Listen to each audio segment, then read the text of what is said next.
আমরা কি স্বাধীন হয়েছি? আমরা ৭১ স্বাধীন হয়নি, আমরা জুলাই বিপ্লবে আমরা স্বাধীন হয়নি।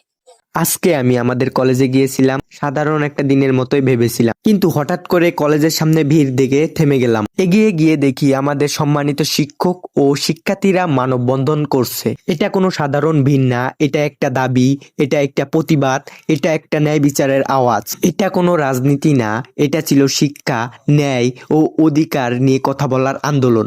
শিক্ষকেরা প্লেকার্ড ধরে দাঁড়িয়েছিল। বৈষম্য নয়, শিক্ষক ও কর্মচারীদের ন্যায্য অধিকার চাই, শিক্ষকদের সম্মান চাই, ন্যায্য দাবি মানতে হবে। শিক্ষা বাঁচাও, দেশ বাঁচাও। তারপর আমাদের একজন সম্মানিত ম্যাডাম বক্তব্য দেন। তিনি খুবই শান্তভাবে বলেন, আমরা শিক্ষার্থীকে শুধু বই পড়াই না, আমরা মানুষ গড়ি। তাই আমাদের অধিকার যেন বঞ্চিত না হয়। আমরা কারো বিরুদ্ধে কথা বলছি না, শুধু ন্যায্য অধিকার চাই। শিক্ষককে অসম্মান করে কখনো কোনো জাতি এগোয়নি।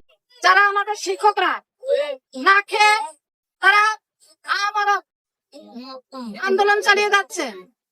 ঢাকার শহীদ মিনারে যাদের উপরে প্রশাসনের অনুমতি ক্রমে যাদের উপরে বর্বরিত হামলা হচ্ছে এবং তাদেরকে থানায় পর্যন্ত ধরে নিয়ে গেছে এবং কোন ম্যাডাম হিসাবে ছাড় পায় নাই, তাদেরকে পিছন থেকে মারা এবং জল কামান দিয়ে তাদেরকে ভিজিয়ে দেওয়া হয়েছে মহিলাদের। সে জিনিস দেখতে আসলে সামাজিক ভাবে খুবই দৃষ্টিকটু। কিন্তু আমাদের আন্দোলনের পরে জুলাই বিপ্লবের পর আমরা কি পেলাম? আমরা কি স্বাধীন হয়েছি? আমরা ৭১ স্বাধীন হয়নি, আমরা জুলাই বিপ্লবে আমরা স্বাধীন হয়নি। তার কথায় আবেগ ছিল, সত্য ছিল এবং সব থেকে বড় কথা, তার মধ্যে দায়িত্বশীলতা ছিল। আজকের মানববন্ধন আমাকে একটা জিনিস শিখিয়েছে, শিক্ষা মানেই ক্লাসরুম না, সত্যর পাশে দাঁড়ানোই আসল শিক্ষা।